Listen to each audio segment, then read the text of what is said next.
فالواجب علينا يا معشر المسلمين أن نبين أمور التوحيد وأن نلتزم بالتوحيد. يا مسلمين فيقوا، أصحوا، أفهموا، أرجعوا لدينكم، أرجعوا لكتابكم، أرجعوا لسنة نبيكم عليه الصلاة والسلام. فنحن على القرآن وعلى السنة بفهم أصحاب رسول الله. هذه هي دعوتنا التي ندعو إليها. Mais malheureusement, aujourd'hui, lorsque quelqu'un sort, il dit « Ana min ahli sunnati wal jama'a », mal asaf, malheureusement, on ne regarde plus ses actions. On ne regarde plus ce qu'il dit. On ne regarde plus ce qu'il fait. Allahul Musta'an.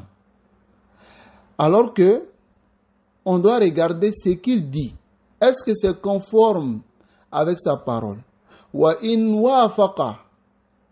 Si sa parole et son action sont conformes, naqbalu minhu. On accepte sa sunna.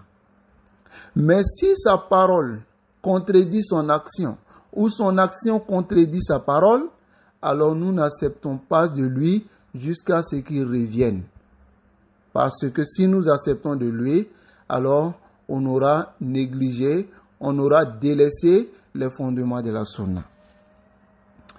Voilà pourquoi le Cheikh Ibn Baz rahimahullah ta'ala, il dit لو سكت أهل الحق عن بيان الحق لاستمر المخطئون على أخطائهم وقلدهم غيرهم في ذلك وباء الساكتون باسم الكتمان.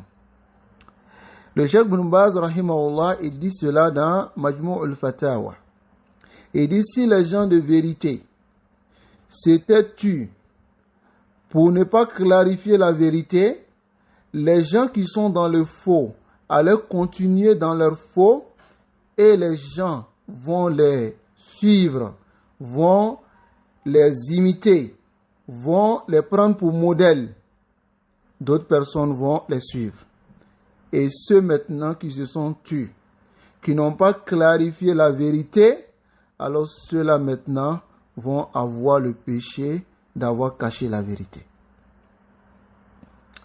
Le Cheikh Salih Al-Fawzan lui dit ala kulli hal fala yajuzu li ahli al-ilmi as-sukuti an aqwal al-mughridin aw al-muta'allimin. Il dit de toute façon, il n'est pas autorisé, il n'est pas permis aux gens de la vérité de se taire sur les paroles des gens du faux et les paroles des ignorants qui essaient de dévier les musulmans de leur but, qui est la sunna du messager d'Allah sallallahu alayhi wa sallam. Aïwa al-ikhwa, c'est très important. C'est très très important pour le sunni, le salafi, de connaître sa aqida et son manhaj. S'il connaît sa aqida et son manhaj, il connaît les usul da'wat salafiyya, il connaît les fondements de la salafiyya, alors il ne va pas se laisser tromper par les gens du faux. Il ne va pas se laisser tromper par ceux qui disent de la bouche qu'on est des salafis, alors que les actions contredisent cela.